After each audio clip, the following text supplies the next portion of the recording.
ನಾವು ಇರೋದು Jayaprakash ನಗತಿಹಳ್ಳಿ YouTube ಚಾನಲ್ದಲ್ಲಿ. So ಇಂದಿನ ಟಾಪಿಕ್ ಬಂದು ಒಲ್ಲದ ಮನಸ್ಸುಗಳು ಹಾಗೂ ಮುನಿಸುಗಳು. ಜೀವನದಲ್ಲಿ ಮುನಿಸುಗಳು, ಮನಸ್ಸುಗಳು, ಇರಿಸುಗಳ ನಡುವೆಯೂ ಕೂಡ ನಮ್ಮ ಜೀವನವನ್ನ ಸವಿಸ್ತಾನೆ ಹೋಗ್ತಾ ಇರ್ಬೇಕಂತೆ. ಸೊ ಈ ಒಂದು ಒಲ್ಲದ ಮನಸ್ಸುಗಳು ಹಾಗೂ ಮುನಿಸುಗಳ ಕುರಿತು ನಮ್ಮ ಒಂದು ಮೆಂಟರ್ ಆಗಿರುವಂತಹ ಜಯಪ್ರಕಾಶ್ ಸರ್ ಅವರು ಏನ್ ಹೇಳ್ತಾರೆ ಅಂತ ತಿಳ್ಕೊಳ್ಳೋಣ ಬನ್ನಿ sir. Yes Akshata, thank you very much.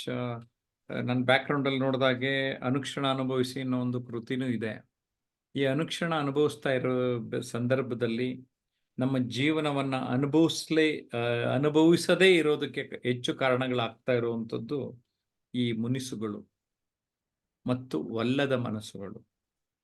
Okay, ನಮ್ಗೇನೋ ಇಷ್ಟ ಇಲ್ಲ, ಆ ಕೆಲಸ ಮಾಡಬೇಕು, ಅಲ್ಲಿ ಒಲ್ಲದ ಮನಸ್ಸು ಅಂದ್ರೆ ಇಷ್ಟಪಡದ ಮನಸ್ಸು. ಅದಕ್ಕೋಸ್ಕರ ಏನು ಹೇಳಕ್ಕೆ ಇಷ್ಟಪಡ್ತೀನಿ, ನೀವೇನು ಇಷ್ಟಪಡ್ತೀರಿ ಆ ಕೆಲಸ ಜಾಸ್ತಿ ಮಾಡಿ ಅಂತ. ಓಕೆ, ಮುನಿಸು ತರವೇ ಮುಗುದೆ. ಐ ಥಿಂಕ್ ವೆಂಕಟೇಶ್ ಮೂರ್ತಿ ಬರೆದಿರೋದು. ಪುತ್ತೂರು ನರಸಿಂಹನಾಯಕ್ ತುಂಬಾ ಚೆನ್ನಾಗಿ ಹಾಡಿದ್ದಾರೆ. ಲಾಸ್ಟ್ ಮಂತ್ ಟ್ರೈನಲ್ಲಿ ಸಿಕ್ಕಿದ್ರು, ಪಕ್ಕದ ಬೋಗಿನಲ್ಲೇ ಇದ್ವಿ ಪುತ್ತೂರು ನರಸಿಂಹನಾಯಕ್ ಜೊತೆ. ನಂಗೆ ಈ ಮುನಿಸು ತರವೇ ಹಾಡು ತುಂಬಾ ಚೆನ್ನಾಗಿದೆ ಸರ್. ಹಾಡಲ್ಲ ಅಷ್ಟು ಚೆನ್ನಾಗಿದೆ, ಅದ್ರ ಲೈಫಲ್ಲಿ ಈ ಮುನಿಸುಗಳನ್ನ ನೋಡೋದು, ಫೇಸ್ ಮಾಡೋದು ತುಂಬಾ ಕಷ್ಟ. ಕೆಲವರು ಎಲ್ಲಿವರೆಗೂ ಮುನಿಸ್ಕೋತಾರೆ ಅಂದ್ರೆ ವಾರ, ತಿಂಗಳು, ವರ್ಷ ಅಥವಾ ಜೀವನ ಪರ್ಯಂತ ಮುನಿಸ್ಕೊಳ್ಳೋರ್ನ ನೋಡಿದ್ದೇನೆ.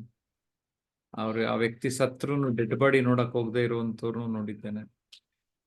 ಈ ಮುನಿಸುಗಳು ಕಂದಕವನ್ನಾಗಿ ನಮ್ಮ ಬದುಕಿನಲ್ಲಿ ಭಾವನೆಗಳನ್ನ ಧಕ್ಕೆ ತರೋದಕ್ಕೆ ಆಸ್ಪದ ಮಾಡಿಕೊಡ್ತಾ ಇರುತ್ತೆ. ಹಾಗಾಗಿನೇ ಇದು ವೆರಿ ವೆರಿ ಇಂಪಾರ್ಟೆಂಟ್ ಟಾಪಿಕ್.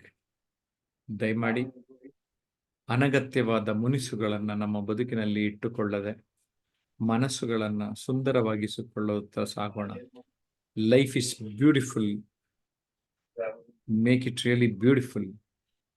ಇಲ್ಲದೆ ಇದ್ರೆ ಬದುಕು ಸುಂದರವಾಗದೇ ಇರೋದಕ್ಕೆ ಈ ಮುನಿಸುಗಳು ಕಾರಣ ಇದೆ. ಇನ್ನು ಮನಸ್ಸುಗಳಲ್ಲಿ ಇಷ್ಟಪಡುವ ಕೆಲಸವನ್ನ ಹೆಚ್ಚು ಮಾಡಿ, ಪ್ಯಾಷನ್, ಒಲವಿರುವ ಚಟುವಟಿಕೆಗಳು, ಅದು ಒಂದೇ ಸರಿ ಗುರ್ತಿಸ್ಕೊಳಕ್ಕಾಗಲ್ಲ. Work for that. ಅದಕ್ಕೆ ಬೆಸ್ಟ್ ಏನಂದ್ರೆ ನಾವು ಏನೋ ಒಂದು ಮಾಡ್ತಾ ಇರ್ಬಿಡ್ಬೇಕು. ಏನಾದರೊಂದು ಮಾಡುತ್ತಿರೋ ಮಂಕುತಿಮ್ಮ ಅನ್ನೋ ತರ ಮಾಡ್ತಾ ಇರ್ಬೇಕು. ಮಾಡ್ತಾ ಮಾಡ್ತಾ ಮಾಡ್ತಾ ಯಾವ್ದ್ರಲ್ಲೂ ಒಂದು ಇಷ್ಟ ಬರ್ತದೆ, ಆ ಇಷ್ಟ ಆಗಿರೋದನ್ನ ಜಾಸ್ತಿ ಮಾಡ್ಬೇಕು. ಈಗ ನನಗೆ ಫಸ್ಟ್ ನಾನು 20 years ಅಲ್ಲಿ ನನಗೆ ಮಾತಾಡಕ್ಕೆ ಶಕ್ತಿ ತಾಕತ್ತಿದೆ ಅಂತ ಗೊತ್ತಿರಲಿಲ್ಲ ರೀ ನನಗೆ. ಇವತ್ತು ನಿಮ್ಮ ಮುಂದೆ ಎಷ್ಟು ಧೈರ್ಯವಾಗಿ ಮಾತಾಡ್ತಾ ಇದ್ದೇನೆ ಅಲ್ವಾ? ಅಂದ್ರೆ ನಾನು ಮಾತಾಡ್ಬೋದು ಅಂತ ನನಗೆ ಗೊತ್ತಾಗಿದ್ದು 20ನೇ ವಯಸ್ಸಿನಲ್ಲಿ. ಸೊ ನೀವು you make an attempt may be a failure, but there should not be a failure of an attempt ಮಾಡ್ತಾ ಮಾಡ್ತಾ ಮಾಡ್ತಾ ಅದು ಸಾಧ್ಯ ಆಗುತ್ತೆ. ಮಾತಾಡ್ಕೊಂಡು ಬರ್ತಾ ಇದ್ದೆ, ಆಮೇಲೆ ಬರಿಬೇಕು ಅನಿಸ್ತು, ಬರೆಯಕ್ಕೆ ಶುರು ಮಾಡಿದೆ. ನೋಡಿ, ನನ್ನ ಬ್ಯಾಕ್ಗ್ರೌಂಡಲ್ಲಿ ಇಷ್ಟು ಪುಸ್ತಕ ಇಟ್ಕೊಂಡಿದ್ದೀನಿ. ಈಗ ಇನ್ನು ಮುಂದೆ ಇನ್ನೂ ಆ್ಯಡ್ ಆಗ್ತಾ ಇರುತ್ತೆ. ಕರೆಕ್ಟಾ? ಸೊ ಫೋಕಸ್ಡ್ ಆಗ್ತಾ ಇದ್ದಾಗ, ನನಗಿಷ್ಟ ಇರೋ ಕೆಲಸ ಮಾಡಿದಾಗ, ಫೋಕಸ್ಡ್ ಆಗ್ತಾ ಇದ್ದಾಗ ಆ ಒಲ್ಲದ ಮನಸ್ಸು ನಮಗೆ ಒಗ್ಗಿದ ಮನಸ್ಸುಗಳ ಕಡೆಗೆ ನಾವು ಸಾಗೋಕ್ಕೆ ಸಾಧ್ಯ ಆಗ್ತದೆ. Learn to say no when you want to say no ಅನ್ನುವ ಒಂದು ಮಾತಿದೆ. ಅದನ್ನು ಅಸರ್ಟಿವ್ ಕಮ್ಯುನಿಕೇಶನ್ ಕೂಡ ನಾವು ಹೆಚ್ಚು ಬಳಸ್ತೇವೆ. ನಮ್ಗೆ ಇಷ್ಟ ಇಲ್ದಿರೋ ಕೆಲಸನ ಇಷ್ಟ ಇಲ್ಲ, ಫುಲ್ ಸ್ಟಾಪ್ ಇಡಕ್ಕೆ ಟ್ರೈ ಮಾಡಿ. ಕಾಮ, ಸೆಮಿಕೋಲನ್ ಸ್ವಲ್ಪ ದಿನ ಏನೋ ಮಾಡ್ಬೋದು, ಬಟ್ ನಿಮ್ಗೆ ನಿಜವಾಗ್ಲೂ ಇಷ್ಟ ಇಲ್ಲ ಅಂದ್ರೆ ಬಿಟ್ಟಾಕಿ. ಅದನ್ನ ಬಿಟ್ಟಾಕ್. What is that you want to do in your life? Focus. ಇನ್ನು ಮುನಿಸು ಅನ್ನುವಂಥದ್ದು ಎಮೋಷನಲ್ ಮ್ಯಾನೇಜ್ಮೆಂಟ್ಗೆ ತುಂಬಾ ಇಂಪಾರ್ಟೆಂಟು. ಮುನಿಸು ಟೆಂಪ್ರರಿ ಆಗಿದ್ರೆ ತೊಂದರೆ ಇಲ್ಲ, ಆದರೆ ಕೆಲವು ಸರಿ ಜಾಸ್ತಿ ದೊಡ್ಡದಾದರೆ ಅದು ಬಿರುಕು ಜಾಸ್ತಿ ಬಿಡುತ್ತೆ. ಓಕೆ, ದೋಣಿಗೆ ಒಂದು ಸಣ್ಣ ತೂತ್ ಸಾಕಲ್ವಾ ಮುಳುಗೋಗಕ್ಕೆ. ಬಿ ಕೇರ್ಫುಲ್, ಬಿ ಅಲರ್ಟ್ ಅಂತ ಹೇಳಕ್ ಇಷ್ಟಪಡ್ತೇನೆ. ಸೊ ಅಕ್ಷತಾ ಮಾಡರೇಟ್ ಮಾಡ್ತಾ ಇದ್ರೆ, I wish you all the best. Go ahead. Thank you sir. Sir ಹೇಳ್ತಾರೆ, ಇಷ್ಟವಾದ ಕೆಲಸವನ್ನು ಎಷ್ಟೇ ಕಷ್ಟ ಆದ್ರೂ ಪರವಾಗಿಲ್ಲ, ನೀನ್ ಮಾಡು, ನೀನ್ ಅಲ್ಲಿ ಜಯ ಸಾಧಿಸ್ತೀಯಾ ಅಂತೇಳಿ. ಮತ್ತೆ ಒಂದು ವ್ಯಕ್ತಿ ಮತ್ತು ಮುನಿಸನ್ನ ತಗೊಂಡು ನಮ್ಗ್ ಅದ್ರಲ್ಲಿ ಯಾವ್ದು ಇಂಪಾರ್ಟೆಂಟ್, ವ್ಯಕ್ತಿ ಇಂಪಾರ್ಟೆಂಟ್ ಆದ್ರೆ ಮುನಿಸನ್ನ ಬಿಟ್ಟಾಕ್ ಬಿಡ್ಬೇಕಂತೆ. ನಾವ್ ಮುನಿಸೆ ಅಂತ ನಾವ್ ಕನ್ಸಿಡರ್ ಆದ್ರೆ ವ್ಯಕ್ತಿನ ಬಿಟ್ಟಾಕ್ ಬಿಡ್ಬೇಕಾಗುತ್ತೆ. ವ್ಯಕ್ತಿನ ಬಿಟ್ಟಾಕೋದ್ರ ಮೂಲಕ ಏನು ಸಾಧಿಸೋದಾಗುದಿಲ್ಲ. ಬಟ್ ಮುನಿಸನ್ನ ಬಿಟ್ಟಾಕಿದ್ರೆ ನಾವು ಪ್ರೀತಿನ ಹಂಚೋದ್ರ ಮೂಲಕ ಎಲ್ಲರ ಜೊತೆ ಒಂದು ಒಡನಾಟ ಸಂಬಂಧದ ಒಂದು ಸವಿಯನ್ನ ನಾವು ಸವಿಸಬಹುದು. ಬೇಡಾಗಿರೋದನ್ನ ಬಿಟ್ಟಾಕು, ಲೆಟ್ ಇಟ್ ಗೋ ಅಂತೇಳಿ ನಾವು ಒಂದು ಮೈಂಡ್ ಸೆಟ್ ಅನ್ನ ಮುಂದಿಟ್ಕೋತಾ ಹೋದ್ರೆ ಜೀವನದಲ್ಲಿ ಏನಾದ್ರೂ ಅಚೀವ್ಮೆಂಟ್ ಮಾಡ್ಬೋದು ಅಂತ ಹೇಳಿರುವಂತ ಜಯಪ್ರಕಾಶ್ ನತ್ಯಾಳಿ ಸರ್ಗೆ ತುಂಬ ಹೃದಯದ ಧನ್ಯವಾದಗಳು. ನೆಕ್ಸ್ಟ್ ಈ ಒಂದು ವಿಷಯ ಒಲ್ಲದ ಮನಸ್ಸುಗಳು ಹಾಗೂ ಮುನಿಸುಗಳ ಕುರಿತು ನಮ್ ಗೀತಾ ಮೇಡಮ್ ಅವರು ತಮ್ಮ ಒಂದು ವಿಚಾರಗಳನ್ನು ಹೇಗೆ ವ್ಯಕ್ತಪಡಿಸಿದ್ದಾರೆ ಅಂತ ಹೇಳಿ ತಿಳ್ಕೊಳ್ಳೋಣ ಬನ್ನಿ. ಗೀತಾ ಮೇಡಮ್. ನಮಸ್ತೆ ಆತ್ಮೀಯರೇ. ಒಲ್ಲದ ಮನಸ್ಸುಗಳು ಹಾಗೂ ಮುನಿಸುಗಳು. ಈ ಒಲ್ಲದ ಮನಸ್ಸು ಪ್ರತಿಯೊಬ್ರು ಮಾಡಿರ್ತಾರೆ. ಯಾಕಂದ್ರೆ ಯಾವ್ದೋ ಒಂದು ಕೆಲಸ ಮಾಡ್ಬೇಕಾಗಿರುತ್ತೆ, ಅದು ಅವ್ರಿಗೆ ಇಷ್ಟ ಇಲ್ಲ ಅಂದ್ರೂ ಮನೆಯವರ ಒತ್ತಡಕ್ಕೆ ಸಿಲುಕಿ ಅಥವಾ ಒಬ್ಬ ಸ್ನೇಹಿತರಿಗೆ ಸಿಲುಕಿ ಅಥವಾ ಸಂಬಂಧಿಕರಿಗೆ ಮಾತಿಗೆ ಸಿಲುಕಿ ಇಷ್ಟವಿಲ್ಲದೆ ಇದ್ದರೂ ಆ ಕೆಲಸ ಮಾಡ್ಬಿಟ್ಟಿರ್ತಾರೆ. ಅದು ಮಾಡಿದಾಗ ಅವ್ರಿಗೆ ಕೊನೆಯ ತನಕ ಅದು ಒಂದು ಮುನಿಸು ಅಂದ್ರೆ ಅದು ಕಾಡ್ತಾ ಇರುತ್ತೆ ಮನ್ಸಲ್ಲಿ, ಅದು ನನ್ಗೆ ಇಷ್ಟ ಇಲ್ಲದೆ ಇದ್ರು ನಾನ್ ಮಾಡ್ದೆ ಅಂತ.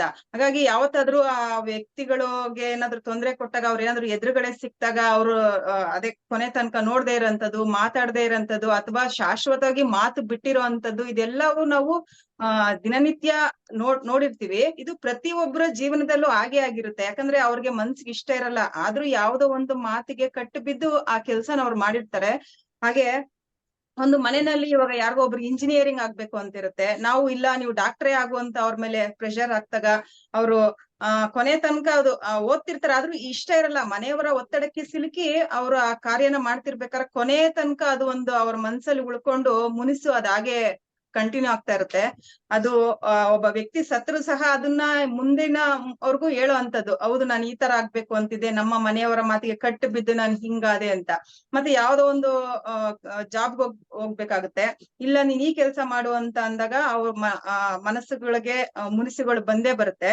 ಹಾಗಾಗಿ ಪ್ರತಿಯೊಬ್ರು ತಮ್ಮ ತಮ್ಮ ಮನಸ್ಸಿಗೆ ಏನು ತೋಚುತ್ತೋ ಒಳ್ಳೇದು ಅದನ್ನ ಮಾಡ್ಬೇಕು. ಯಾವ್ದೋ ಒಂದು ಮಾತಿಗೆ ಕಟ್ಟು ಬಿದ್ದು ಖಂಡಿತ ಮಾಡ್ಬಾರ್ದು. ನಮ್ಗೆ ಯಾಕಂದ್ರೆ ನಮ್ಮ ಜೀವನ ನಮ್ಮ ಅನಿಸಿಕೆ, ನಾವು ನಮ್ಮ ಜೀವನವನ್ನ ನಾವು ರೂಪಿಸ್ಕೊಬೇಕಾಗಿರುತ್ತೆ. ಹಂಗಾಗಿ ಯಾರೋ ಹೇಳಿದ್ರು ಮಾಡಿದ್ರು ಅಂತ ಮಾಡಕ್ ಹೋಗ್ಬೇಡಿ, ಖಂಡಿತ ಮನಸ್ಸುಗಳು ಮುನಿಸುಗಳಾಗುತ್ತದೆ ಅಂತ ಹೇಳ್ತಾ ಈ 2 ಮಾತನ್ನ ಮುಗಿಸ್ತಾ ಇದೀನಿ. ಧನ್ಯವಾದಗಳು. ತುಂಬಾ ಚೆನ್ನಾಗಿ ಮಾತಾಡಿದ್ರಿ ಮ್ಯಾಮ್. ಮನಸ್ಸು ಅನ್ನೋದು ಒಂದು ಮಗು ತರ ಅಂತೇಳಿ, ನಾವು ಆ ಮನ್ಸಿಗೆ ಏನೇನ್ ಕೊಡ್ತಾ ಹೋಗ್ತೀವಿ ಅದು ನಮ್ಮ ಮನಸ್ಸಿನಲ್ಲಿ ಮೂಡ್ತಾ ಹೋಗ್ತಾ ಅಂತೇಳಿ. ಆದಷ್ಟು ನಾವು ನಮ್ಮ ಮನಸ್ಸಿಗೆ ಸಕಾರಾತ್ಮಕ ಭಾವನೆಗಳನ್ನು ತುಂಬುತ್ತಾ ಜೀವನದ ಸವಿಯನ್ನ ಎಲ್ಲರೊಂದಿಗೆ ಹಂಚ್ಕೋತಾ ಒಳ್ಳೆಯ ಮನಸ್ಸಿನ ಭಾವನೆಗಳನ್ನ ಎಲ್ಲರೊಂದಿಗೆ ಹಂಚ್ಕೊಳ್ಳೋಣ ಅಂತೇಳಿ ತಮ್ಮ ಒಂದು ವಿಚಾರಗಳನ್ನು ವ್ಯಕ್ತಪಡಿಸಿದಂತ ಗೀತಾ ಮೇಡಮ್ ಅವರಿಗೆ ಧನ್ಯವಾದಗಳು ಮ್ಯಾಮ್. ನೆಕ್ಸ್ಟ್ ಇದೇ ರೀತಿಯಾಗಿ ಹಿರಿಯ ಕಲಾವಿದರಾದಂತಹ ರವಿನಾಥ್ ಪಟ್ಟಣ್ ಶೆಟ್ಟಿ ಅವರು ಒಲ್ಲದ ಮನಸ್ಸುಗಳು ಹಾಗೂ ಮುನಿಸುಗಳ ಕುರಿತು ತಮ್ಮ ವಿಚಾರಧಾರೆಗಳನ್ನ ಹೇಗೆ ವ್ಯಕ್ತಪಡಿಸುತ್ತಾರೆ ಎಂಬುದನ್ನ ನೋಡ್ಕೊಂಡು ಬರೋಣ. ರವಿನಾಥ್ ಸರ್. ನಮಸ್ಕಾರ. ಈ ಒಲ್ಲದ ಮನಸ್ಸು ಅಂತಂದ್ರೆ ಮೊದಲನೇದಾಗಿ ಶುರುವಾಗದೆ ಸಂಸಾರದಲ್ಲಿ ಸಾಮ್ಯತೆ ಇಲ್ಲದೆ ಹೋದ್ರೆ ಅಲ್ಲಿ 2 ಮನಸ್ಸುಗಳ ಮಧ್ಯೆ ಒಲ್ಲದ ಮನಸ್ಸುಗಳು ಒಂದು ಮನಸ್ಸು ಒಲ್ಲದ ಮನಸ್ಸಾಗೋ. ಅದೇ ರೀತಿ ಇಡೀ ನಮ್ಮ ಫ್ಯಾಮಿಲಿನಲ್ಲೇ ಜಾಯಿಂಟ್ ಫ್ಯಾಮಿಲಿಗಳಲ್ಲಿ ಹೆಚ್ಚೋದು ಅದು ಕೊಲೆ ಆಗೋ ಮಟ್ಟಕ್ಕೆ ಹೋಗ್ಬಿಡ್ತವೆ. ಒಂದೊಂದ್ಸಾರಿ ಜಾಯಿಂಟ್ ಫ್ಯಾಮಿಲಿ ಆಸ್ತಿ ವಿಷಯಕ್ಕೆ ಇದಕ್ಕೆ ಎಲ್ಲಾನು ಜಗಳ ಆಡ್ತಾರಲ್ಲ ಅಂತ ಬಂದ್ರೆ ಆ ಒಲ್ಲದ ಮನಸ್ಸು ಹೆಂಗಿರುತ್ತೆ ಅಂದ್ರೆ ಕೊನೆಗೆ ಈಗ ಹೇಳಿದ್ರು ಕೊನೆಗೆ ಸತ್ತಾಗ ಹೆಣ ನೋಡಕ್ಕೂ ಬರೋದಿಲ್ಲ ಅಣ್ಣ ತಮ್ಮಂದ್ರುಗಳು ಆ ಮಟ್ಟಕ್ಕೂ ಹೋಗ್ಬಿಡ್ತಾರೆ. ಹಾಗಾಗಿ ಆ ಒಲ್ಲದ ಮನಸ್ಸುಗಳು ಅಂತಂದ್ರೆ ಎಷ್ಟು ಮಾಮೂಲಿ ನಾವು ಸಂಸಾರದಲ್ಲಿ ಈ ವಿಷಯದಲ್ಲಿ ಹೇಳ್ಬೇಕಾದ್ರೆ ಒಲ್ಲದ ಮನಸ್ಸು ಮೊಸರಿನಲ್ಲೂ ಕಲ್ಲು ತೋರಿಸುತ್ತೆ ಅಂತ ಹೇಳ್ತಾರೆ. ಅದೇ ರೀತಿ ಇಲ್ಲಿ ದೊಡ್ಡದಾಗಿ ಬಂದಾಗ ನಮ್ಮ ಫ್ಯಾಮಿಲಿಗಳೇ ಇಡೀ ಹಾಳಾಗೋಗಿದ್ದನ್ನ ನಾವು ನೋಡಿದೀವಿ. ರಾಜ್ಯಗಳು ಹಾಳಾಗೋಗಿದ್ದ, ದೇಶಗಳೇ ಹಾಳಾಗೋಗ್ತವೆ. ಎಷ್ಟೋ ದೇಶದ ಮೇಲೆ ಇನ್ನೊಂದು ದೇಶ ಯುದ್ಧ ಮಾಡಿ ಒಲ್ಲದ ಮನಸ್ಸಿಂದಾನೇ ಅವರು ಅಲ್ಲಿದ್ದ ಪ್ರಜೆಗಳನ್ನ ನಮ್ಮ ಪ್ರಜೆ ಅನ್ಕೊಂಡ್ರೆ ಸಾಯಿಸ್ತಾರೆ. ಹಾಗೆ ಮನೆಗಳಲ್ಲೂ ಅಷ್ಟೇನೆ, ಮನೆಗಳಲ್ಲಿ ಅದು ಸರಿಯಾಗಿ ಮನಸ್ಸನ್ನು ದೃಢವಾಗಿ ಇಟ್ಕೊಂಡಿದ್ದೇನೆ ಹಂಚ್ಕೊಂಡು ತಿನ್ನುವಂತ ಒಂದು ಮನೋಭಾವ ಇಲ್ಲದೆ ಹೋದಾಗ ಆ ಒಲ್ಲದ ಮನಸ್ಸುಗಳು ಈ ಮನಸ್ಸಿಗೆ ಕನ್ವರ್ಟ್ ಆಗ್ತದೆ. ಆ ಮನಸ್ಸನ್ನ ದೇಶಕ್ಕೆ ಕನ್ವರ್ಟ್ ಆಗುತ್ತೆ. ಆದ್ರಿಂದ ಆ ದ್ವೇಷದಿಂದ ದೇಶಗಳು ಮತ್ತೆ ಊರುಗಳು ಮತ್ತೆ ಮನೆಗಳು ಎಲ್ಲವೂ ಕೂಡ ಹಾಳಾಗೋಕೆ ಸಾಧ್ಯ ಆಗುತ್ತೆ. ಆ ಮನಸ್ಸುಗಳನ್ನ ಬಿಟ್ಟು ಅವನ್ನ ಅಲ್ಲೇನೆ ಅವನ್ನ ಸರಿ ಮಾಡ್ತಕ್ಕಂತ ಒಂದು ಭಾವನೆಗಳನ್ನ ಹುಟ್ಟಿಸ್ಕೊಂಡ್ರೆ ಮಾತ್ರ ಈ ಮನಸ್ಸುಗಳಿಂದ ನಾವು ದೂರ ಇರೋಕೆ ಸಾಧ್ಯ. ಆದ್ರಿಂದ ಹೊಲದ ಮನಸ್ಸು ಅಂತಂದ್ರೆ ನಮಗೆ ಇಷ್ಟ ಇಲ್ಲದೆ ಇರೋ ಮನಸ್ಸು ಅಂತ ಅರ್ಥ. ಯಾವ್ದೋ ಒಂದ್ ಸಣ್ಣ ಪುಟ್ಟ ಇದಕ್ಕೂ ಕೂಡ ಗಂಡ ಹೆಂಡತಿ ಜಗಳ ಆಡೋದ್ ನೋಡಿದೀವಿ. ಸುಮ್ನೆ ಏನೋ ಒಂದು ಖರ್ಚು ಬಿತ್ತು, ಒಂದ್ ಬಿತ್ತು, ಒಂದ್ ಪೆನ್ ಬಿತ್ತು ಅಂತಂದಕ್ಕೂ ಜಗಳ ಆಡಿ ಅದು ಡೈವರ್ಸ್ ಆಗಿರೋದು ಕೂಡ ನೋಡಿದೀವಿ. ಅದೇ ರೀತಿ ದೊಡ್ಡ ದೊಡ್ಡ ಈಗ ನಾನು ಹೇಳ್ತೀನಿ ಫ್ಯಾಮಿಲಿ ಡಿಸ್ಟ್ರಿಬ್ಯೂಷನ್ ಇದಾಗ್ಬೋದು. ಅದು ಕೊನೆಗೆ ಹೆಂಗ್ ಬರುತ್ತೆ ಅಂದ್ರೆ ಸ್ವಂತ ತಂದೆ ತಾಯಿಗಳಿಗೆ ಕೂಡ ಸುಳ್ಳು ಹೇಳೋದು, ಅವ್ರನ್ನೇ ಕೊಲೆ ಮಾಡುವಂತ ಮಟ್ಟಕ್ಕೆ ಬರುತ್ತೆ. ಅದು ದೇಶಗಳಲ್ಲೂ ಅಷ್ಟೇನೆ, ಅದು ಅಷ್ಟು ಮಟ್ಟಕ್ಕೆ ಬರುತ್ತೆ ಮನಸ್ಸುಗಳು ಅಂತಂದ್ರೆ. ಸಣ್ಣ ಸಣ್ಣ ಮನಸ್ಸುಗಳಿಂದಾನೆ ಯಾರೋ ಒಂದು ಕಡ್ಡಿ ತಂದಿಟ್ಟ, ಅವ್ನ್ ಕೋಲ್ ತಂದಿಟ್ಟ, ಕೈ ತಂದಿಟ್ಟ ಅಂತ ಹೇಳ್ಬಿಟ್ಟು ಅದಕ್ಕೆ ದೊಡ್ಡ ಒಂದು ಯುದ್ಧಗಳೇ ಆಗಿ ಹೋಗಿದಾವೆ ರಾಜ ಮಹಾರಾಜರು ಕಾಲದಲ್ಲಿ. ಆದ್ರಿಂದ ಇಂಥ ಮನಸ್ಸುಗಳನ್ನ ಕಂಟ್ರೋಲ್ ಮಾಡ್ಕೊಂಡು ಹೋದ್ರೆ ಸದಾ ನಮ್ಮ ಮನೆ ಆಗ್ಲಿ, ಊರಾಗ್ಲಿ, ದೇಶ ಆಗ್ಲಿ ಎಲ್ಲಾನು ಕೂಡ ಸುಖಿಯಾಗಿರ್ಬೋದು ಅಂತ ನಾನು ಹೇಳ್ತಾ ನನ್ನ ಮಾತು ಮುಗಿಸ್ತಾ ಇದ್ದೀನಿ. ಧನ್ಯವಾದಗಳು ಸರ್. ನಿಮ್ ಪ್ರಕಾರ ನಮ್ಗೆಲ್ಲರಿಗೂ ಜೀವನ ಅಂತ ಬಂದ್ರೆ ಒಲ್ಲದ ಮನಸ್ಸುಗಳು ಇರ್ತವೆ, ಮುನಿಸುಗಳು ಇರ್ತವೆ, ಅವರು ಇವರು ಅನ್ನೋ ಒಂದು ದ್ವೇಷ ಭಾವನೆ ಇರುತ್ತೆ ಸರ್. ನಮ್ಗೆಲ್ಲ ಗೊತ್ತು, ಇವೆಲ್ಲ ಏನು ಅವಶ್ಯಕತೆನೇ ಇಲ್ಲ. ಸುಮ್ನೆ ನಾವು ಹಿಂದಿರ್ತೀವೋ ನಾಳೆ ಇರ್ತೀವೋ ಇಲ್ಲ ಅಂತ ಗೊತ್ತಿದ್ರು ಕೂಡ, ಅದು ನೆಗೆಟಿವ್ ಅಂತ ಗೊತ್ತಿದ್ರು ಕೂಡ ನಾವ್ ಅದನ್ನ ಜಾಸ್ತಿ ನಮ್ಮಲ್ಲಿ ಅಡಾಪ್ಟ್ ಮಾಡ್ಕೋತೀವಿ. ಬಟ್ ಆ ರೀತಿ ಮಾಡ್ಬಾರ್ದು. ನೆಗೆಟಿವ್ ನಮಗ್ ಗೊತ್ತು, ಪಾಸಿಟಿವ್ ಅನ್ನು ನಾವು ಪಾಲಿಸ್ಬೇಕು ಅಂತ ಜಯಪ್ರಕಾಶ್ ಸರ್ ಹೇಳೋದ್ರ ಮೂಲಕ ನೆಗೆಟಿವ್ ನಮ್ಗೆ ಗೊತ್ತಿರಬೇಕು, ಪಾಸಿಟಿವ್ ಅನ್ನ ನಾವು ಆದಷ್ಟು ಜೀವನದಲ್ಲಿ ಪಾಲಿಸ್ಬೇಕು ಅಂತ ಹೇಳಿ ತಮ್ಮ ಒಂದು ವಿಚಾರಧಾರೆಗಳನ್ನು ವ್ಯಕ್ತಪಡಿಸಿದ ಹಿರಿಯ ಕಲಾವಿದರಾದ ರವಿನಾಥ್ ಪಟ್ಟಣಶೆಟ್ಟಿ ಸರ್ ಇವರಿಗೆ ತುಂಬ ಹೃದಯದ ಧನ್ಯವಾದಗಳು ಸರ್. ನೆಕ್ಸ್ಟ್ ಈ ವಿಷಯದ ಕುರಿತು ಕಟೇರಿ ಸ್ವಾಮಿ ಸರ್ ಅವರು ಒಲ್ಲದ ಮನಸ್ಸುಗಳು ಹಾಗೂ ಮುನಿಸುಗಳ ಕುರಿತು ತಮ್ಮ ವಿಚಾರಧಾರೆಗಳನ್ನು ಹೇಗೆ ವ್ಯಕ್ತಪಡಿಸುತ್ತಾರೆ ಎಂಬುದನ್ನ ನೋಡೋಣ ಸರ್. ಆತ್ಮೀಯರೇ ನಮಸ್ಕಾರ ಎಲ್ಲರಿಗೂ. ಈ ಒಲ್ಲದ ಮನಸ್ಸುಗಳು ಹಾಗೂ ಮುನಿಸುಗಳು, ಈಗ ನಾವು ಪ್ರತಿಯೊಂದರಲ್ಲಿ ನಾವು ನೋಡ್ಬೋದು. ಯಾಕಂದ್ರೆ ಈ ಮುನಿಸಿಕೊಳ್ಳೋದೇ ಜಾಸ್ತಿ. ಈಗ ನಮ್ಮ ಉದಾಹರಣೆ, ನಮ್ಮ ಒಂದು ಕಚೇರಿಯಲ್ಲೇ ಈಗ ಒಬ್ರು ಅಕೌಂಟೆಂಟ್ ಇರ್ತಾರೆ. ಅಕೌಂಟ್ ಕೆಲಸ ಮಾಡ್ಬೇಕಾದ್ರೆ ಅವತ್ತಿನ ದಿನ ಒಬ್ರು ಅಟೆಂಡರ್ ಬಂದಿರಲ್ಲ. ಅಟೆಂಡರ್ ಬರ್ಲಾರ್ದ ಸಮಯದಲ್ಲಿ ನಾವು ಆ ಅಟೆಂಡರ್ ಕೆಲಸ ಅವ್ರಿಗೆ ಜವಾಬ್ದಾರಿ ಕೊಟ್ಟಾಗ ಅವ್ರಿಗೆ ಒಂದು ಮುನಿಸು, ಯಾಕಂದ್ರೆ ನಾನು ಒಂದು ಅಕೌಂಟೆಂಟ್ ಆಗಿದ್ದೀನಿ, ಈ ನನ್ಗೆ ಇಷ್ಟ ಇಲ್ಲದ ಕೆಲ್ಸನ ನಮ್ಗೆ ಹೇಳ್ತಾ ಇದ್ದಾರಲ್ಲ ಅಂತೇಳಿ ಮುನ್ಸ್ಕೊಳ್ಳೋದು. ಆ ರೀತಿಗಳನ್ನು ನಾವು ಕಾಣ್ಬೋದು. ಹಾಗೆ ಮನೆಯಲ್ಲಿ ಸಹ ಅಷ್ಟೇ, ಮಕ್ಕಳಲ್ಲಿ ಕೂಡ ನಾವು ಕಾಣ್ಬೋದು. ಈ ಮಕ್ಕಳಿಗೆ ಮಗು ಅದ್ ಏನ್ ಕೇಳುತ್ತಲ್ಲ ಅದು ನಾವು ಕೊಡಿಸದೇ ಇದ್ದಾಗ ಕೂಡ ಅದು ಮುನ್ಸ್ಕೊಳ್ಳುತ್ತೆ. ನನ್ಗೆ ಒಂಥರ ಅಳುತ್ತೆ. ಈ ತರ ಎಲ್ಲ ನಾವು ನೋಡ್ಬೋದು. ಹಾಗೆ ಫ್ಯಾಮಿಲಿಯಲ್ಲಿ ಕೂಡ ನೋಡ್ಬೋದು. ಅವ್ರಿಗೆ ಇಷ್ಟ ಇಲ್ಲದನ್ನ ನಾವು ಮಾಡಿದಾಗ ಅವ್ರಿಗೆ ಮನಸ್ಸು ಮುನ್ಸ್ಕೊಂಡಂಗ ಆಗುತ್ತೆ. ಹಾಗಾಗಿ ಈ ಒಲ್ಲದ ಮನಸ್ಸುಗಳು ಹಾಗೂ ಮುನಿಸುಗಳು ನಮ್ಗೆ ಜೀವನದಲ್ಲಿ, ಯಾಕಂದ್ರೆ ನಾವು ಆದಷ್ಟು ಮುನಿಸ್ಕೋ ಅಂತ ಹೋದ್ರೆ ಮುಂದೆ ಆಗೋದಿಲ್ಲ ಅಂತ ನಾನು ಹೇಳಕ್ ಇಷ್ಟಪಡ್ತೇನೆ. ಥ್ಯಾಂಕ್ ಯು ಎಲ್ಲರಿಗೂ. ಧನ್ಯವಾದಗಳು ಸರ್. ತಾವು ನಿಮ್ಮ ಒಂದು ಮಾತಿನ ಮೂಲಕ ಕೆಲಸ ಯಾವ್ದ್ರಲ್ಲಿ ಏನಂತೆ ಅದನ್ನ ಚಿಕ್ಕದಾದ್ರೂ ಕೂಡ ಚೊಕ್ಕದಾಗಿ ಮಾಡೋದ್ರ ಮೂಲಕ ನಮ್ಮ ಒಂದು ಮನಸ್ಸನ್ನ ಚೆನ್ನಾಗಿಟ್ಕೊಳ್ಳೋಣ ಅಂತೇಳಿ. ಮಗುವಿನ ಮನಸ್ಸು ಎಷ್ಟು ಚೆನ್ನಾಗಿರುತ್ತೆ, ಅದ್ರ ಮುನಿಸ್ ಕೂಡ ಅಷ್ಟೇ ಕ್ಷಣಕ್ಕೆನೆ ಆರಾಮ್ಸಾಗಿ ಖುಷಿಯಿಂದ ಬಂದು ನಮ್ ಜೊತೆ ಮಾತಾಡುತ್ತೆ ಅಂತೇಳಿ ತಮ್ಮ ಒಂದು ವಿಚಾರಧಾರೆಗಳ ಮೂಲಕ ವ್ಯಕ್ತಪಡಿಸಿದಂತ ಕಟೇರಿ ಸ್ವಾಮಿ ಸರ್ ಅವರಿಗೆ ಕೂಡ ತುಂಬ ಹೃದಯದ ಧನ್ಯವಾದಗಳು ಸರ್. ಈಗ ಈ ವಿಷಯದ ಕುರಿತು ಸಂಹಿತಾ ಮೇಡಮ್ ಅವರು ವಿಚಾರಗಳನ್ನ ಹೇಗೆ ವ್ಯಕ್ತಪಡಿಸುತ್ತಾರೆ ಎಂಬುದನ್ನು ತಿಳಿದುಕೊಳ್ಳೋಣ. ಬನ್ನಿ ಸಂಹಿತಾ ಮೇಡಮ್. ನಮಸ್ತೆ. ಒಲ್ಲದ ಮನಸ್ಸುಗಳು ಹಾಗೂ ಮುನಿಸುಗಳು. ಒಲ್ಲದ ಮನಸ್ಸುಗಳು ಅಂತ ಹೇಳಿದ್ರೆ ಇಬ್ಬರ ಮನಸ್ಸುಗಳು ಹೊಂದೋದಿಲ್ಲ, ಅಲ್ಲಿ ಇಬ್ಬರ ವಿಚಾರಗಳು ಹೊಂದೋದಿಲ್ಲ.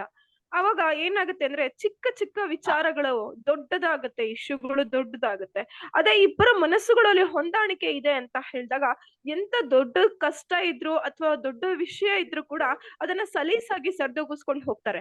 ಇದು ಗಂಡ ಹೆಂಡತಿ ಮಧ್ಯೆ ಇರ್ಬಹುದು, ಅಣ್ಣ ತಮ್ಮನ ಮಧ್ಯೆ ಇರ್ಬೋದು, ಅಕ್ಕ ತಂಗಿ ಮಧ್ಯೆ ಇರ್ಬೋದು, ಇಬ್ರು ಫ್ರೆಂಡ್ಸ್ ಮಧ್ಯೆ ಇರ್ಬೋದು, ಅಥವಾ ಒಟ್ಟಿಗೆ ಕೆಲಸ ಮಾಡುವಂತ ಇಬ್ರು ಕೊಲೀಗ್ಸ್ ಮಧ್ಯೆ ಇರಬಹುದು.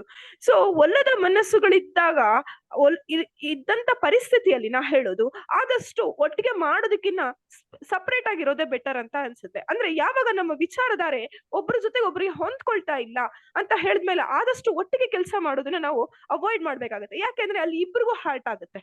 ನೆಕ್ಸ್ಟ್ ವರ್ಕಿಂಗ್ ಏರಿಯಾನಲ್ಲೂ ಕೂಡ ಇದೇ ಆಗುತ್ತೆ. ನಾವು ಕೊಲೀಗ್ಸ್ ಇರ್ಬೋದು ಅಥವಾ ಜೊತೆನಲ್ಲಿ ಕೆಲಸ ಮಾಡ್ತಿರ್ಬೋದು, ಸಬಾರ್ಡಿನೇಟ್ ಸುಪೀರಿಯರ್ ಇರಬಹುದು, ಅಲ್ಲಿ ಒಬ್ರಿಗೊಬ್ರಿಗೆ ಸರಿಯಾಗಿಲ್ಲ ರಿಲೇಶನ್ಶಿಪ್ ಅಂತ ಹೇಳಿದಾಗ ಒಬ್ರು ವಿಚಾರಕ್ಕೆ ಇನ್ನೊಬ್ರು ಒಪ್ಕೊಳ್ತಾ ಇಲ್ಲ, ಅಥವಾ ಅಲ್ಲಿ ಏನಾಗುತ್ತೆ ಅಂದ್ರೆ ಕಸಿ ವಿಸಿ ಆಗುತ್ತೆ, ಹಿಂಸೆ ಅನ್ಸುತ್ತೆ ಕೆಲಸ ಮಾಡೋದಕ್ಕೆ. ನಾವು ಕೆಲಸ ಮಾಡ್ಬೇಕಾದ್ರೆ ಯಾವ್ದೇ ಒಂದು ಕೆಲಸ ಇರ್ಬೋದು, ಮನೇಲಿ ಇರಬಹುದು ಅಥವಾ ಹೊರಗಡೆ ಇರ್ಬೋದು, ನಾವು ಖುಷಿಯಿಂದ ಮಾಡಿದಾಗ ಅದು ಕೆಲ್ಸನೇ ಅನ್ಸಲ್ಲ. ಆದ್ರೆ ಒಲ್ಲದ ಮನಸ್ಸಿನಿಂದ ಮಾಡಿದಾಗ ಯಾವ್ದೇ ಕೆಲಸ ಅಂದ್ರೂ ಬೆಟ್ಟದಷ್ಟು ದೊಡ್ಡದು ಅನ್ಸ್ತದೆ. ಸೊ ಹಾಗಾಗಿ ನಾ ಹೇಳೋದೊಂದೇ, ಒಲ್ಲದ ಮನಸ್ಸುಗಳಿದ್ದಾಗ ಆದಷ್ಟು ಅವಾಯ್ಡ್ ಮಾಡೋದು ಬೆಟರ್ ಅಂತ. ಮತ್ತಿನ್ನೊಂದು ಮುನಿಸು ಚಿಕ್ಕದಿರ್ಬೋದು ದೊಡ್ಡದಿರ್ಬೋದು, ಒಂದು ರಿಲೇಶನ್ಶಿಪ್ ಚೆನ್ನಾಗಿರ್ಬೇಕಂತ ಹೇಳಿದ್ರೆ ಮುನಿಸುಗಳು ಆದಷ್ಟು ಕಡಿಮೆ ಇರ್ಬೇಕು. ನಾವೇ ಮುನಿಸ್ಕೊಂಡಿದ್ರು ಆದಷ್ಟು ನಮ್ಮನ್ನ ನಾವು ಸಮಾಧಾನ ಪಡಿಸ್ಕೊಳ್ಬೇಕು. ಎರಡನೇದಾಗಿ ಇನ್ನೊಬ್ರು ನಮ್ಮಿಂದ ಮುನಿಸ್ಕೊಂಡಿದ್ರೆ ದಯವಿಟ್ಟು ನಾ ಹೇಳೋದೆಲ್ಲರಿಗೂ ಒಂದೇ, ಸಾರಿ ಕೇಳಿ, ಕ್ಷಮೆ ಆಯ್ತು ಅಂತ ಕ್ಷಮಿಸು ಅಂತ ಕೇಳಿ, ತಪ್ಪೇನಿಲ್ಲ ಕ್ಷಮೆ ಕೇಳೋದ್ರಲ್ಲಿ. ನಿಮ್ಮ ಈಗೋ ಹರ್ಟ್ ಆಗುತ್ತೆ ಅಂತ ತಿಳ್ಕೊಬೇಡಿ. ನೀವು ಸೋತು ಗೆದ್ದಾಗ ನಿಮ್ಮ ರಿಲೇಶನ್ಶಿಪ್ ಇನ್ನಷ್ಟು ಗಟ್ಟಿ ಆಗುತ್ತೆ. ಸೊ ನನ್ನ ಅನುಭವದ ಮಾತನ್ನ ನಾ ಹಂಚ್ಕೊಳ್ತಾ ಇದ್ದೇನೆ. ಸೊ ಮುನಿಸುಗಳು ಯಾವುದೇ ರಿಲೇಶನ್ಶಿಪ್ ನ ಒಳ್ಳೇದಂತೂ ಮಾಡೋದಿಲ್ಲ, ಅಂದ್ರೆ ಗಟ್ಟಿ ಅಂತೂ ಮಾಡೋದಿಲ್ಲ, ಇನ್ನಷ್ಟು ಹಾಳಾಗುತ್ತೆ. ಮುನಿಸ್ಕೊಂಡು ಸಪರೇಟ್ ಆದಷ್ಟು ಅದು ಯಾವುದೇ ಫ್ರೆಂಡ್ಶಿಪ್ ಅಲ್ಲಿ ಇರ್ಬೋದು ಅಥವಾ ಒಂದು ರಿಲೇಶನ್ಶಿಪ್, ಅಣ್ಣ ತಮ್ಮ ಅಕ್ಕ ತಂಗಿ ಯಾರಾದ್ರೂ ಇರಬಹುದು. ಸೊ ಮುನಿಸಿ ಇಬ್ರು ಸಪರೇಟ್ ಆದಾಗ ಆದಷ್ಟು ನಾ ಎಷ್ಟೋ ಸಿಚುವೇಶನ್ ಅಲ್ಲಿ ನೋಡಿದೀನಿ, ಮೂರನೇವರು ಮೂಗ್ ತೋರ್ಸೋದು ಜಾಸ್ತಿ. ಅಂದ್ರೆ someone will try to make profit out of it. ಎರಡನೇದು ಮುನಿಸಿ ಇದ್ದಾಗ ಏನಾಗುತ್ತೆ, ನಮ್ಗೆ ನೆಗೆಟಿವಿಟಿನೇ ಕಾಣಿಸ್ತಾ ಇರುತ್ತೆ ಹೊರತು ಪಾಸಿಟಿವಿಟಿ ಕಾಣೋದೇ ಇಲ್ಲ. ಅವ್ರು ಎಷ್ಟೇ ಚೆನ್ನಾಗಿ ನಮ್ಗೆ ಎಷ್ಟೇ ಹೆಲ್ಪ್ ಮಾಡಿರ್ಬೋದು, ಎಷ್ಟೇ ಒಳ್ಳೇದನ್ನ ಮಾಡಿರ್ಬೋದು ನಮ್ಗೆ, ಆದ್ರೆ ಕೋಪ ಬಂದಾಗ ಏನಾಗುತ್ತೆ, ಆ ಕ್ಷಣದ ಅವ್ರು ಮಾಡಿದಂತ ಒಂದು ತಪ್ಪೆ ನಮ್ಗೆ ದೊಡ್ಡದಾಗಿ ಕಾಣಿಸುತ್ತೆ. ಸೊ ಅದ್ರ ಬದಲು ಆ ಕ್ಷಣವನ್ನ ಮರೀರಿ, ಸುಧಾರಿಸ್ಕೊಳ್ಳಿ ನಿಮ್ಮ ನೀವು. ಆದಷ್ಟು ಮುನಿಸ್ಕೊಳ್ಳೋದನ್ನ ಕಡಿಮೆ ಮಾಡಿ, ಇದರಿಂದ ನಿಮಗ್ ಆರೋಗ್ಯಕ್ಕೂ ಒಳ್ಳೇದು ಅಂತ ನಾ ಹೇಳ್ತೇನೆ. ಸೊ ಒಲ್ಲದ ಮನಸ್ಸುಗಳು ಒಳ್ಳೇದಲ್ಲ, ಮುನಿಸುಗಳು ಮೊದ್ಲೇ ಒಳ್ಳೇದಲ್ಲ. ಧನ್ಯವಾದಗಳು ಮ್ಯಾಮ್. ಒಲ್ಲದ ಮನಸ್ಸುಗಳು ಹಾಗೂ ಮುನಿಸುಗಳ ಕುರಿತು ಜೀವನದಲ್ಲಿ ನಾವು ಏನೋ ಒಂದು ಉದ್ಯೋಗ ಮಾಡ್ತಿದೀವಿ, ಒಂದು ಅಂಬ್ರೆಲಾ ಕೆಳಗಡೆ ನಾವು ಜೀವನವನ್ನ ಸಾಗಿಸ್ತಿದೀವಿ ಅಂದ್ರೆ ಅಲ್ಲಿ ನಾವೊಂದು ಪರಸ್ಪರ ಹೊಂದಾಣಿಕೆ ಇರ್ಬೇಕು, ಪರಸ್ಪರ ಹೊಂದಾಣಿಕೆ ಮನೋಭಾವ ಇರ್ಬೇಕು, ಸಪೋರ್ಟಿಂಗ್ ಸಿಸ್ಟಮ್ ಇರ್ಬೇಕು. ದೆನ್ ಓನ್ಲಿ ನಾವೊಂದು ನಮ್ಮ ಜೀವನವನ್ನ ಸರಿಯಾಗಿ ಹೊಂದ್ಕೊಂಡು ಹೋಗಕ ಸಾಧ್ಯ ಆಗುತ್ತೆ. ಒಲ್ಲದ ಮನಸ್ಸುಗಳು ಬರ್ತವೆ, ಮುನಿಸುಗಳು ಬರ್ತವೆ. ಅದನ್ನ ನಾವು ಬಂದಾಗ ನಮ್ಮ ಒಂದು ಮನಸ್ಥಿತಿಗೆ ತಕ್ಕಂತ ಪರಿಸ್ಥಿತಿ ಎಲ್ಲರಲ್ಲೂ ಕೂಡ ಅದು ಕ್ರಿಯೇಟ್ ಆಗ್ತಾ ಹೋಗುತ್ತೆ ಮ್ಯಾಮ್. ನಾನೊಂಚೂರು ಮುನಿಸನ್ನ ತೋರಿಸಿದ್ರೆ ಮತ್ತೊಬ್ರು ನನ್ಕಿಂತ ಜಾಸ್ತಿ ಮುನಿಸನ್ನ ತೋರಿಸ್ತಾರೆ. ನಾನೊಂದ್ ಸ್ಮೈಲ್ ಕೊಡ್ತಾ ಅದನ್ನು ಪಾಸಿಟಿವ್ ಆಗಿ ತಗೊಂಡ್ರೆ ಅವರು ಆದಷ್ಟು ಇವ್ರು ಈ ಒಂದ್ ಸಿಚುವೇಶನ್ ನ ಇಷ್ಟದಾಗ ತಗೊಂಡಿದ್ದಾರೆ ಅಂದ್ರೆ ನಾನೇನ್ ಬಿಡಪ್ಪ ಅವ್ರಂಗೆ ಇದ್ರಾಯ್ತು ಅಂತ ಒಂದು ಖುಷಿ ವ್ಯಕ್ತಪಡಿಸ್ತಾ ತಮ್ಮ ಜೀವನದಲ್ಲಿ ಹೋಗ್ತಾ ಇದೆ ಅಂತ ಹೇಳ್ಬೋದು ಮ್ಯಾಮ್. ಸೋತು ಗೆದ್ದವರನ್ನ ಜೀವನದಲ್ಲಿ ಯಾರು ಗೆಲ್ಲೋಕೆ ಸಾಧ್ಯ ಇಲ್ಲ ಅಂತ ಮ್ಯಾಮ್. ಆ ಒಂದು ಮಾತುಗಳನ್ನ ನೀವು ವ್ಯಕ್ತಪಡಿಸಿದ್ರಿ ಮ್ಯಾಮ್, ತುಂಬಾ ಹೃದಯದ ಧನ್ಯವಾದಗಳು ಮ್ಯಾಮ್. ಸೊ ವೀಕ್ಷಕರೇ, ನೀವು ನೋಡ್ತಾ ಇರೋದು ಜಯಪ್ರಕಾಶ್ ನಾಗತಿಹಳ್ಳಿ ಯೂಟ್ಯೂಬ್ ಚಾನಲ್. ಈ ಒಂದು ಯೂಟ್ಯೂಬ್ ಚಾನಲ್ ದಿಂದ ಆದಷ್ಟು ಸರ್ ಕಡೆಯಿಂದ ಸಕಾರಾತ್ಮಕತೆಯನ್ನ ಯೂಟ್ಯೂಬ್ ಚಾನಲ್ ಮೂಲಕ ಎಲ್ಲರಿಗೂ ಸ್ಪ್ರೆಡ್ ಮಾಡ್ತಾ ಇದ್ದಾರೆ. ಸೊ ಈ ಒಂದು ಯೂಟ್ಯೂಬ್ ಚಾನಲ್ ಅನ್ನ ಸದಾ ವೀಕ್ಷಿಸುತ್ತಾ ಇರಿ, ಲೈಕ್ ಮಾಡಿ, ಶೇರ್ ಮಾಡಿ, ಸಬ್ಸ್ಕ್ರೈಬ್ ಮಾಡಿ. ಮತ್ತೆ ದಿನಾಲೂ ಕೂಡ ಈ ಒಂದು ಯೂಟ್ಯೂಬ್ ಒಳಗಡೆ ಬರುವಂತಹ ಎಲ್ಲ ಒಂದು ವಿಡಿಯೋಸ್ ಕ್ಲಿಪ್ ಗಳನ್ನ ನೋಡ್ತಾ ಇರಿ. ನಿಮ್ಗೆ ಏನೊಂದು ಅನುಭವ ಆಗುತ್ತಲ್ಲ, ನಿಮ್ಮ ಒಂದು ವಿಚಾರಧಾರೆಗಳನ್ನ ಕಮೆಂಟ್ ಮಾಡ್ತಾ ನಮ್ಮ ಒಂದು ಮೆಂಟರ್ ಜೊತೆ ಒಂದು ಕಮ್ಯುನಿಕೇಶನ್ ಇಟ್ಕೋತಾ ಇರಿ. ಮತ್ತು ಅನೇಕ ವಿಚಾರಧಾರೆಗಳನ್ನ ಕೇಳ್ತಾ ಇರಿ. ಪ್ರಶ್ನೆಗಳಿದ್ರೆ ಅಲ್ಲಿ ಕೂಡ ಕಮೆಂಟ್ ಮಾಡೋದ್ರ ಮೂಲಕ ಕೇಳಿ ಆನ್ಸರ್ ಗಳನ್ನ ಪಡೀರಿ ಅಂತ ಹೇಳ್ತಾ ನಾನು ಒಂದೆರಡು ಮಾತುಗಳನ್ನ ಮುಗಿಸ್ತೀನಿ ಸರ್. ಧನ್ಯವಾದಗಳು.